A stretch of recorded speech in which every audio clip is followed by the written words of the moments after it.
Hello friends. तो आज के इस वीडियो में हम डिस्कस करने वाले हैं सीए कोर्स के बारे में। सीए का मतलब क्या होता है, एक सीए क्या क्या काम कर सकता है, इस सीए कोर्स को आप किस तरह से परस्यू कर सकते हैं, सीए बनने के बाद आपके पास क्या क्या करियर ऑप्शंस अवेलेबल होंगे, टू जेड सारी की सारी डिटेल्स इस वीडियो में हम डिस्कस करने वाले हैं। तो सबसे पहले समझते हैं सीए का मतलब क्या है। तो सीए का फुल फॉर्म क्या है, chartered accountant. ICAI, the institute of chartered accountants of India, जो एक स्टेचुटरी बॉडी है जिसको गवर्नमेंट ने पार्लियामेंट के एक्ट के थ्रू बनाया है, जिसका फंक्शन क्या है, इंडिया में अकाउंटिंग एंड ऑडिटिंग के फंक्शंस को रेगुलेट करना। अब आईसीआई के जो मेंबर्स हैं उन्हें हम चार्टर्ड अकाउंटेंट्स कहते हैं। तो आईसीआई उसकी मेंबरशिप किसको देती है, तो जो लोग आईसीआई की द्वारा हेल्ड की गई एग्जाम्स को पास करते हैं उन्हें आईसीआई सीए की डिग्री देती है या सीए का सर्टिफिकेशन देती है। तो इस वीडियो में आगे बढ़ने से पहले आपको क्लिप जरूर देखनी चाहिए।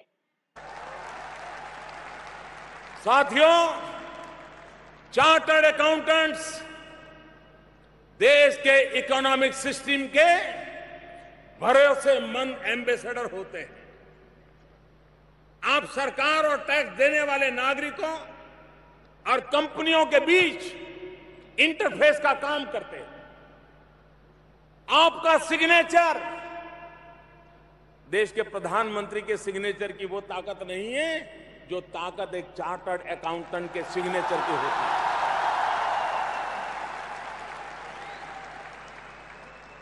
आपका सिग्नेचर सत्यता की, भरोसे की गवाही देता है। कंपनी बड़ी हो या छोटी, आप जिस अकाउंट पर अपने सिग्नेचर कर देते हैं उस पर सरकार भी भरोसा करती है और देश के लोग भी भरोसा करते हैं। तो आपने अभी क्लिप में देखा कि honourable prime minister Narendra Modi ने किस तरह से सीए को प्रेस किया है एंड नेशन बिल्डिंग में किस तरह से सीए रोल निभा रहे हैं उसके बारे में बताया है। काम की बात करें तो एक सीए का काम क्या होता है, तो वो अकाउंटिंग में गाइडेंस दे सकता है। सबसे मोस्ट पावरफुल फंक्शन की बात करें तो वो है ऑडिटिंग। ऑडिटिंग का मतलब क्या है कि जो भी अकाउंट्स बनाए गए हैं क्लाइंट्स के द्वारा, उन अकाउंट्स को चेक करना और उस पर ऑथोराइजेशन देना ताकि लोग उस पर रिलाई कर सकें। तो सबसे पावरफुल फंक्शन है। कंपनीज एक्ट 2013 में सिर्फ एक चार्टर्ड अकाउंटेंट ही ऑथोराइज्ड है इसके लिए, ऑडिटिंग के फंक्शन के लिए। तो जो भी कंपनीज अकाउंट बना रही है उसको सीए को चेक करवाना पड़ेगा एंड सीए जब ऑथोराइजेशन देगा तभी वो मान्य कहे जाएंगे। तो काफी सारे लोग सीए के ऑथोराइजेशन के बेस पे, मतलब ऑडिटेड अकाउंट्स के बेस पे डिसीजन लेते हैं। तो सबसे पावरफुल फंक्शन है एंड मोदी जी भी इसके बारे में ही बता देते हैं। उसके अलावा टैक्सेशन, जीएसटी, इनकम टैक्स, इन सारी चीजों में एडवाइजरी देना एंड अलग अलग प्लेटफॉर्म्स में अपने क्लाइंट्स को रिप्रेजेंट भी करते हैं सीए। अब आगे की बात करें तो एडवाइजरी, जहाँ पे अकाउंटिंग, ऑडिटिंग, टैक्सेशन और भी बिजनेस कंसल्टेंसी सर्विसेज होती है, जहाँ पे एडवाइजरी सीए दे सकता है और बिजनेस को किस तरह से इंप्रूव करना है फाइनेंस के रिलेटेड टॉपिक्स पे ये एडवाइजरी देते रहते हैं। अब एलिजिबिलिटी की बात करें तो सीए करने के लिए कौन एलिजिबल है, तो यहाँ पे आप किसी भी स्ट्रीम से पढ़ाई कर रहे हैं, आपने कॉमर्स फील्ड से, आर्ट्स फील्ड से या फिर साइंस फील्ड, किसी भी स्ट्रीम से अगर आपने पढ़ाई की है तो आप सीए कर सकते हैं। यहाँ पे आपके पास दो रास्ते होते हैं। आप 12th के बाद भी सीए स्टार्ट कर सकते हैं या फिर आपने ग्रेजुएशन कर लिया है तो उसके बाद भी आप सीए स्टार्ट कर सकते हैं। ग्रेजुएशन में आपको एक बेनिफिट होगा, यहाँ पे जो बेसिक एग्जामिनेशन होती है फाउंडेशन की वो आपको नहीं देनी होगी। बट यहाँ पे कंडीशन ऐसी है कि अगर आपने कॉमर्स से ग्रेजुएशन किया है तो मिनिमम आपके मार्क्स होने चाहिए 55%। एंड अगर अदर स्ट्रीम की बात करें, वहां से आपने ग्रेजुएशन किया है तो आपको मिनिमम 60% स्कोर चाहिए। तो आपके पास दो रास्ते हैं, 12th के बाद भी स्टार्ट कर सकते हैं, ग्रेजुएशन के बाद भी स्टार्ट कर सकते हैं। हाउ टू बिकम सीए, तो यहाँ पे आपको एग्जाम्स देनी होगी, आईसीए जो हेल्ड करती है वो। यहाँ पे एग्जाम्स की बात करें तो यहाँ पे 3 एग्जाम्स होती है। सबसे पहली है फाउंडेशन, दूसरी है सीए इंटर एंड तीसरी है सीए फाइनल। तो ये 3 एग्जाम्स के स्टेज वाइज आपको क्लियर करनी होगी और उसके बाद आप चार्टर्ड अकाउंटेंट बनेंगे। तो अब क्या करते हैं, एक एक करके इन सब स्टेजेस को पढ़ते हैं। तो सबसे पहला स्टेज है फाउंडेशन, यहाँ पे आपको रजिस्ट्रेशन कराना पड़ेगा। तो आपने 12th का एग्जाम का फॉर्म भर दिया है तो आप इसके लिए रजिस्ट्रेशन करवा सकते हैं। तो 12th के एग्जाम के लिए आप अपीयर हो जाएंगे, उसके बाद आप इसकी एग्जाम दे सकेंगे। और तो सब्जेक्ट्स की बात करें तो यहाँ पे आपको accounting, law, economics, maths and statistics, ये 4-5 सब्जेक्ट पढ़ने होंगे। तो मेजर जो आपका कोर्स है वो 11th-12th का रहने वाला है, सिर्फ लॉ एक एडिशनल सब्जेक्ट आएगा और थोड़ा बहुत मैथ्स भी आने वाला है। तो आपने 11th-12th की अच्छी तरह से पढ़ाई कर ली है तो आप इजीली सीए फाउंडेशन को क्रैक कर पाएंगे। यहाँ पे पास होने की बात करें तो यहाँ पे 100 मार्क्स के 4 पेपर होंगे जो आपको पास करने होंगे और मिनिमम आपको 50% मार्क्स स्कोर करने होंगे। तो 50% मार्क्स स्कोर करने के बाद आप सीए फाउंडेशन की एग्जाम को क्लियर कर सकते हैं। सेकेंड स्टेज की बात करें तो वो है इंटरमीडिएट। तो आपने सीए फाउंडेशन की एग्जाम पास कर ली है तो उसके 9 मंथ्स बाद आप इस एग्जाम में अपियर हो सकते हैं। यहाँ पे आपको 2 ग्रुप्स पढ़ने होंगे जिसमें 8 सब्जेक्ट होंगे, 4 सब्जेक्ट ईच ग्रुप। ये ग्रुप आप अलग अलग भी दे सकते हैं, साथ में भी दे सकते हैं। सब्जेक्ट्स की बात करें तो यहाँ पे accounting, taxation, law, auditing, information technology, strategic management, ये सारे सब्जेक्ट्स आपको पढ़ने होंगे। और अब यहाँ पे आप ग्रेजुएशन भी कर रहे हैं, बीकॉम भी कर रहे हैं साथ साथ में, तो यहाँ पे आपको एक फायदा होगा क्योंकि इंटरमीडिएट के जो भी सब्जेक्ट्स हैं वो आपके रिलेट होंगे विद बीकॉम। आपको 2 बार स्टडीज नहीं करनी होगी कुछ सब्जेक्ट के लिए, तो आपका 2 फायदे हो जाएंगे। आप इंटरमीडिएट में जो पढ़ेंगे वो आपको बीकॉम में भी काम आ जाएगा। तो इसके बाद का स्टेज जो है वो इंटर्नशिप है। तो अगर आप इंटरमीडिएट के कोई भी एक ग्रुप क्लियर कर लेते हैं तो उसके बाद आपको एक इंटर्नशिप करनी पड़ेगी जिसको हम आर्टिकलशिप भी कहते हैं, जो एक प्रैक्टिकल ट्रेनिंग होगी जिसका पीरियड होगा 3 साल।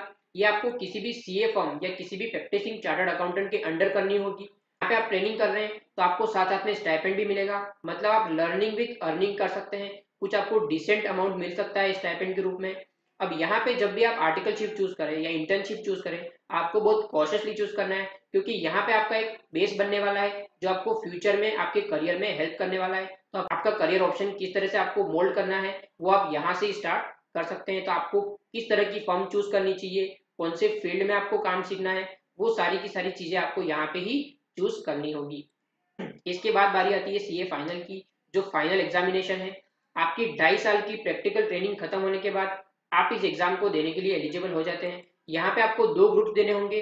यहाँ पे भी 4-4 सब्जेक्ट के 2 ग्रुप बने हुए हैं। दोनों ग्रुप आप अलग अलग भी दे सकते हैं, साथ में भी दे सकते हैं। सब्जेक्ट्स आपके वही रहने वाले हैं बट थोड़ा सा एक्सटेंडेड वर्जन होगा, थोड़ा सा इम्प्रूव्ड सब्जेक्ट्स होंगे। यहाँ पे आपको जो सिखाया जाएगा analytical thinking, critical thinking and decision making, case studies, तो प्रैक्टिकल पॉइंट ऑफ व्यू से आपको यहाँ पे पढ़ाया जाएगा। यहाँ पे आपको जो पढ़ाई करनी है वो आपको डायरेक्टली फ्यूचर में काम आने वाली है। तो किस तरह से आपको प्रॉब्लम सॉल्व करनी है या किस तरह से आपको प्रैक्टिकल डिसीजन के बेस पे आगे डिसीजन लेना है।